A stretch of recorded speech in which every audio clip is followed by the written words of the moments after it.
یہ ماہ محرم چل رہا ہے، یہ محرم کا مہینہ ہے جس سے ہم گزر رہے ہیں، اور آج محرم کی 10 تاریخ ہے، یوم عاشوراء ہے۔ یہ محرم کا مہینہ اسلامی سال کا پہلا مہینہ ہے، اور آج کے اس خطبہ جمعہ میں ہم یہ جانیں گے کہ اس مہینے کی شرعی حیثیت کیا ہے، شریعت نے اس بارے میں کیا رہنمائی کی ہے، اللہ رب العالمین کا کیا حکم ہے، اس بارے میں نبی کریم صلی اللہ علیہ وسلم نے ہمیں کیا کرنے کو کہا ہے۔ محترم حضرات، محرم کا مہینہ حرمت والا مہینہ ہے، اور حرمت والے مہینے میں اللہ رب العالمین کا حکم یہ ہے کہ ہم گناہوں سے بچیں۔ قرآن میں اللہ رب العالمین نے ارشاد فرمایا ہے، ان عدۃ الشہور عند اللہ 12 شہرا فی کتاب اللہ یوم خلق السماوات والارض منها 4 حرم ذلک الدین القیم فلا تظلموا فیہن انفسکم، یعنی اللہ کے نزدیک مہینوں کی گنتی 12 ہے۔ یہ اسی دن سے ہے جس دن اللہ تعالیٰ نے آسمانوں اور زمین کو پیدا کیا، اور یہ اللہ کی کتاب میں لکھا ہوا ہے۔ ان 12 مہینوں میں سے 4 مہینے حرمت والے مہینے ہیں، یہی سیدھی گنتی ہے، یہی سیدھا راستہ ہے، یہی دین قیم ہے۔ لہٰذا تم ان مہینوں میں اپنی جانوں پہ ظلم نہ کرو، یعنی گناہ مت کرو۔ جب انسان کوئی گناہ کرتا ہے تو وہ اپنی جان پہ ظلم کرتا ہے، گناہ کر کے اپنی جان کو اللہ کے غضب اور اللہ کے عذاب کا مستحق بناتا ہے، اس طرح سے وہ اپنے آپ پہ ظلم کرتا ہے۔ یہ 4 مہینے کون سے ہیں جن میں تاکید کے ساتھ گناہ کرنے سے منع کیا گیا ہے؟ نبی کریم صلی اللہ علیہ وسلم نے اس آیت کی تفسیر میں ارشاد فرمایا ہے کہ یہ 4 مہینے یہ ہیں ذوالقعدہ، ذوالحجہ، محرم اور رجب، یہ 4 مہینے حرمت والے ہیں۔ تمام مہینوں میں گناہ کرنا منع ہے، لیکن خاص طور سے ان 4 مہینوں میں گناہ کرنا زیادہ منع ہے، اور تاکید کے ساتھ، سختی کے ساتھ ان 4 مہینوں میں گناہ سے روکا گیا ہے۔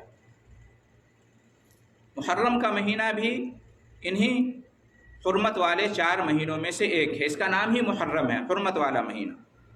لہٰذا اس مہینے میں خاص طور سے تمام گناہوں سے بچنا چاہیے، چھوٹے بڑے تمام گناہوں سے، چھپے اور کھلے تمام گناہوں سے، اور خاص طور سے شرکیات اور بدعات سے، اور ان رسومات سے جو اسلام کے نام پر لوگوں نے بنا رکھے ہیں، جن کا دین سے، شریعت سے کوئی تعلق نہیں ہے۔ ان گناہوں سے خاص طور پر بچنا چاہیے۔ یہ اس مہینے کی ایک شرعی حیثیت ہے کہ یہ گناہوں سے بچنے کا مہینہ ہے۔ گناہ کب ہوتا ہے؟ جب انسان کسی واجب کو چھوڑتا ہے، جس کے کرنے کو اللہ اور اس کے رسول صلی اللہ علیہ وسلم نے ضروری قرار دیا ہے، فرض قرار دیا ہے۔ جب بندہ اس کو چھوڑتا ہے تو وہ گناہ کرتا ہے، جیسے 5 وقت کی نماز ہے مثال کے طور پر، یا اسی طریقے سے اللہ یا اس کے رسول صلی اللہ علیہ وسلم نے کسی کام کو حرام قرار دیا ہے تو اس کو کرنا گناہ ہے۔ جو اسلام کی نظر میں حرام ہے، کوئی بندہ اس کو کرتا ہے تو وہ گناہ کرتا ہے۔ تو واجب کا ترک کرنا اور حرام کا کرنا یہ گناہ ہے، اور ہر قسم کے گناہ سے بچنا چاہیے، خاص طور سے اس محرم کے مہینے میں۔ یہ اس کی ایک شرعی حیثیت ہوئی۔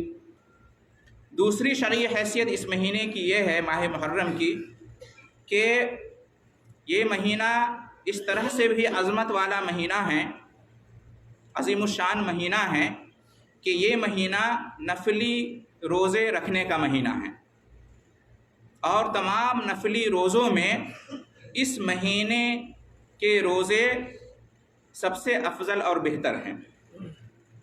نبی کریم صلی اللہ علیہ وسلم کا ارشاد ہے کہ افضل الصلاۃ بعد الفریضہ صلاۃ اللیل وافضل الصیام بعد رمضان شہر اللہ المحرم، کہ فرض نمازوں کے بعد سب سے بہترین نماز رات کی نماز ہے، تہجد کی نماز، اور رمضان المبارک کے بعد سب سے بہترین روزے محرم کے روزے ہیں، جو کہ اللہ کا مہینہ ہے۔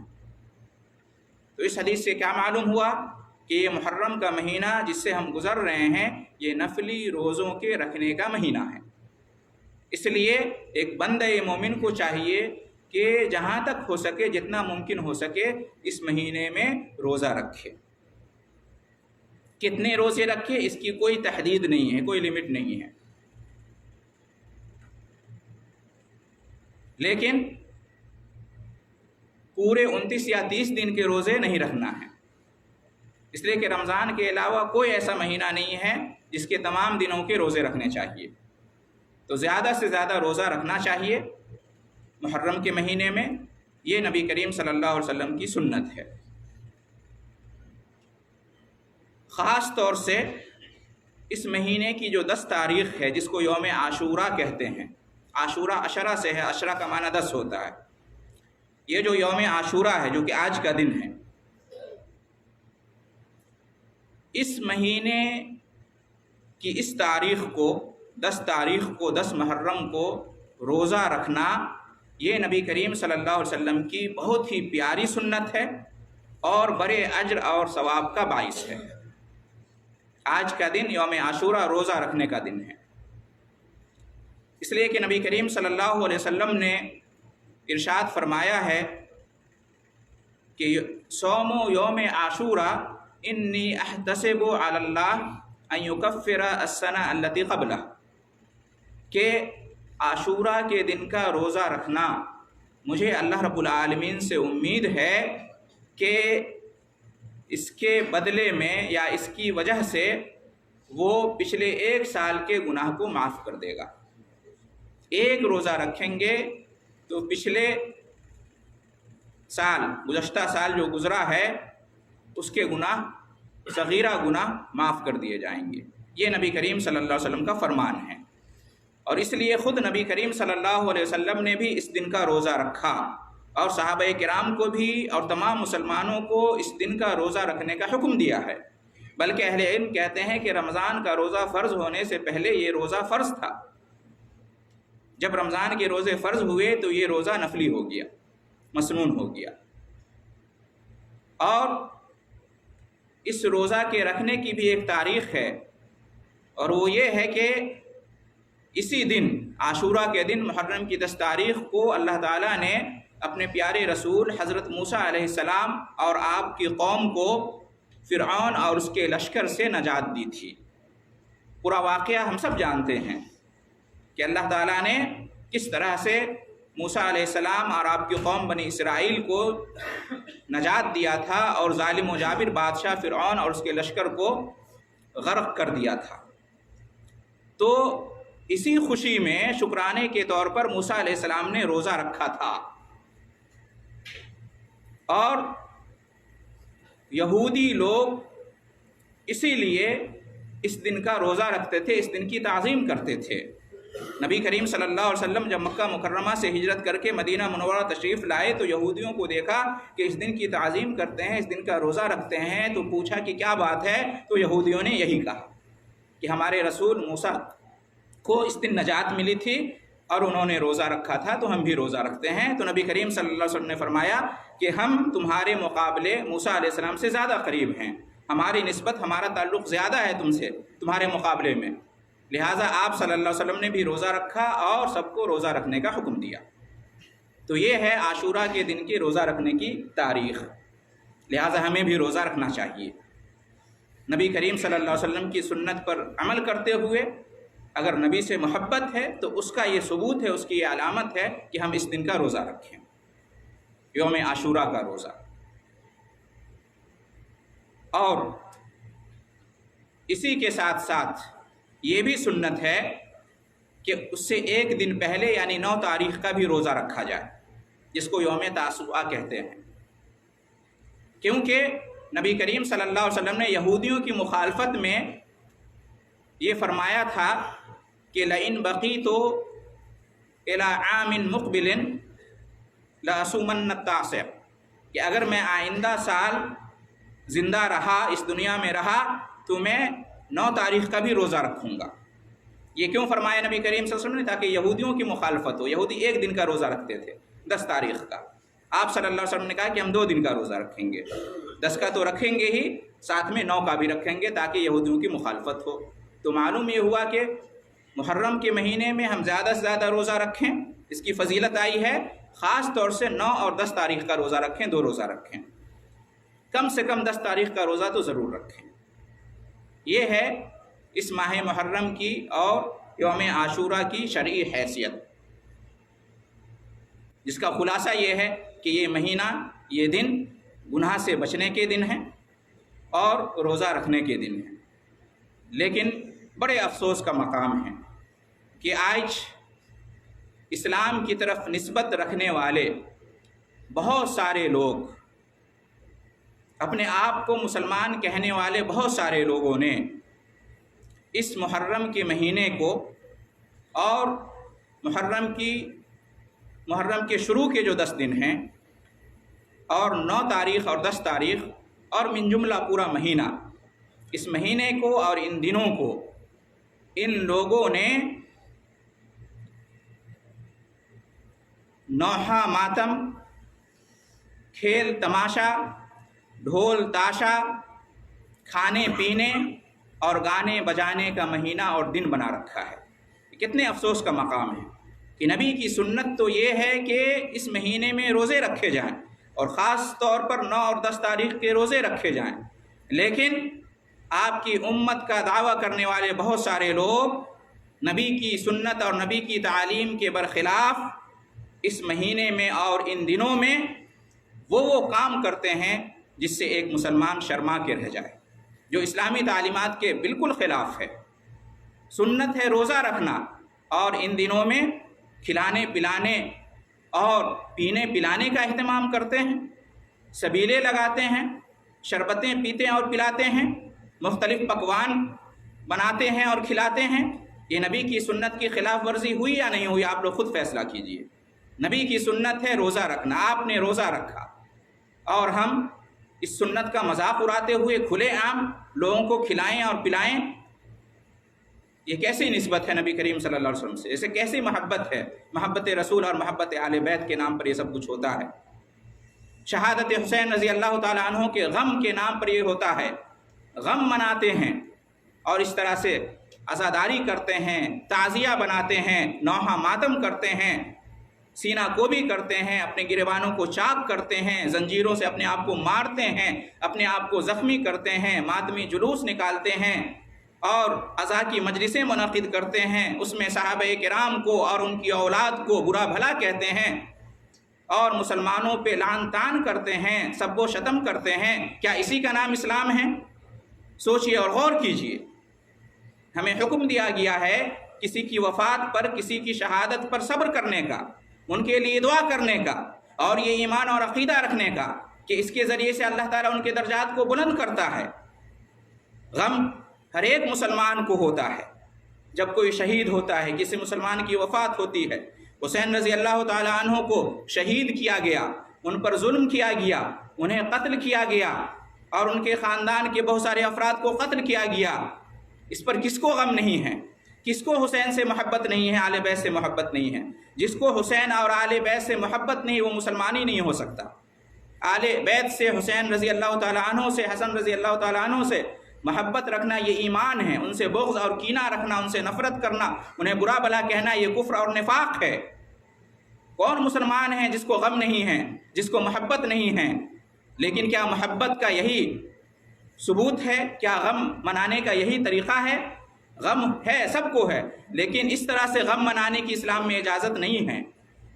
یہ بدعت ہے، یہ بیکار کی رسم ہے جو ایجاد کر لی گئی ہے۔ یہ اہل رفض اور اہل تشیع کا طریقہ ہے، اہل سنت والجماعت کا یہ طریقہ نہیں ہے۔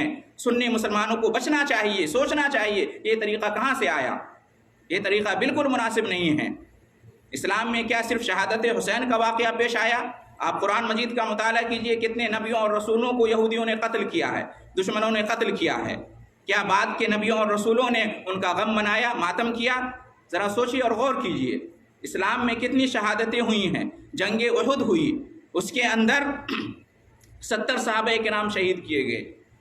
نبی کریم صلی اللہ علیہ وسلم نے اپنی زندگی میں کبھی بھی غم منایا، ماتم کیا، ان پر تعزیہ کیا؟ سوچنے کا مقام ہے۔ بئر معونہ کا واقعہ پیش آیا 4 ہجری میں، اس سے پہلے 3 ہجری میں جنگ احد کا واقعہ پیش آیا جس میں حضرت حمزہ رضی اللہ تعالیٰ عنہ بھی شہید ہوئے، جو سید الشہداء ہیں۔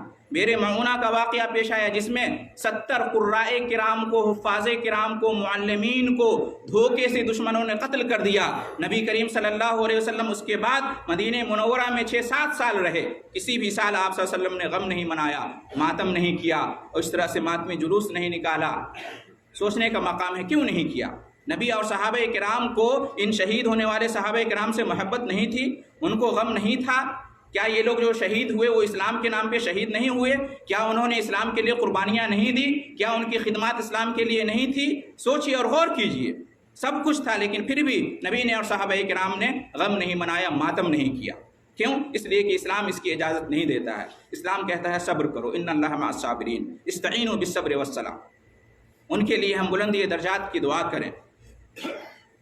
جنہوں نے انہیں قتل کیا، ہمارا ایمان ہے کہ اللہ تعالیٰ ان کا حساب لے گا، وہ جس کے مستحق ہیں اللہ تعالیٰ اس کے ساتھ معاملہ کرے گا، لیکن ہمیں حق نہیں بنتا ہے کہ ہم اس پر شرک اور بدعت کا کام کریں۔ نظر و نیاز کرتے ہیں، حسین رضی اللہ تعالیٰ عنہ کی قبر نما تعزیہ بناتے ہیں، یا حسین کا نعرہ لگاتے ہیں۔ کیا ان چیزوں سے اسلام نے منع نہیں کیا ہے؟ سوچیے اور غور کیجیے۔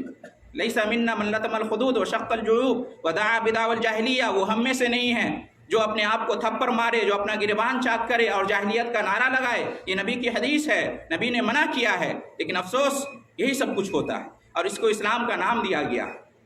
ذرا سوچیے اور غور کیجیے، شہداء احد اور یہ 70 صحابہ کرام قرہ شہید کیے گئے، اور جتنے بھی شہید اسلام میں ہوئے، کیا ان سے ہمیں پیغام نہیں ملتا ہے؟ قربانی کا، خدمت دین کا درس نہیں حاصل ہوتا ہے؟ سب کچھ ہوتا ہے، لیکن اس کے باوجود ماتم کی اجازت نہیں، اس طرح سے غم منانے کی اجازت نہیں، شور ہنگامہ کرنے کی اجازت نہیں، ڈھول تاشا بجانے اور گانے بجانے کی اجازت نہیں، اس طرح سے سبیلیں لگانے کی اجازت نہیں۔ اسلام میں اس کی کوئی حیثیت نہیں ہے۔ صحابہ کرام نے ایسا نہیں کیا، نبی نے ایسا نہیں کیا۔ عمر فاروق رضی اللہ تعالیٰ عنہ کو شہید کیا گیا، کیا عثمان رضی اللہ تعالیٰ عنہ نے یہ سب کچھ کیا؟ ان کی شہادت کے غم میں عثمان رضی اللہ تعالیٰ عنہ کو دردناک طریقے سے شہید کیا گیا، کیا علی رضی اللہ تعالیٰ عنہ نے ایسا کچھ کیا؟ ان کی شہادت کے غم میں علی رضی اللہ تعالیٰ عنہ کو شہید کیا گیا، کیا ان کے بیٹے حسن اور حسین اور اہل بیت نے ان کی شہادت کے غم میں ایسا کچھ کیا؟ سوچیے اور غور کیجیے۔ تو پھر ایک شہادت حسین ہی کے نام پر یہ سب کچھ کیوں ہوتا ہے؟ اس کے پیچھے ایک راز ہے، اور وہ یہ ہے کہ اہل رفض کا یہ طریقہ ہے جو اہل سنت سے خار کھاتے ہیں۔ اس کے بہانے وہ بنو امیہ کو اور صحابہ کرام کو برا بھلا کہتے ہیں، محبت حسین کی آڑ میں وہ دیگر صحابہ کرام کو برا بھلا کہتے ہیں۔ محترم حضرات، ضرور محبت کریں، آل بیت سے بھی کریں اور صحابہ کرام سے بھی کریں، علی حسن حسین سے بھی کریں، فاطمہ سے بھی کریں، اور اسی طریقے سے ابو بکر اور عمر اور عثمان اور عائشہ اور سب سے کریں۔ تمام آل بیت اور صحابہ کرام سے محبت یہ ایمان ہے۔ کسی بھی آل بیت میں سے کسی سے یا صحابہ میں سے کسی سے بھی بغض رکھنا یہ کفر اور نفاق ہے، اس سے دور رہیں، اس سے بچ کر رہیں۔ محترم حضرات، تو یہ ہے اس ماہ محرم کی شرعی حیثیت، اور اس میں ہمیں کیا کرنا چاہیے اور کیا نہیں کرنا چاہیے اس کا خلاصہ آپ کے سامنے بیان کیا گیا ہے۔ خلاصہ یہی ہے کہ ہم روزہ رکھیں اور گناہ سے بچیں، اور اس ماہ محرم کی حرمت کو ہم یاد رکھیں، اس کے تقدس کو پامال نہ کریں۔ تعزیات کی رسم سے اور اس طرح سے جو ماتم کی رسم ہوتی ہے، اس کی کوئی حیثیت نہیں ہے، یہ گناہ کا کام ہے، یہ اجر و ثواب کا کام نہیں ہے، اس سے اسلام کا نام روشن نہیں ہوتا ہے بلکہ اسلام بدنام ہوتا ہے، اس سے بچنے کی ضرورت ہے۔ اللہ تعالیٰ ہم تمام مسلمانوں کو نیک توفیق عطا فرمائے، توحید اور سنت پر قائم رکھے، شرک و بدعت سے بچائے، آمین۔ وآخر دعوانا ان الحمد للہ رب العالمین۔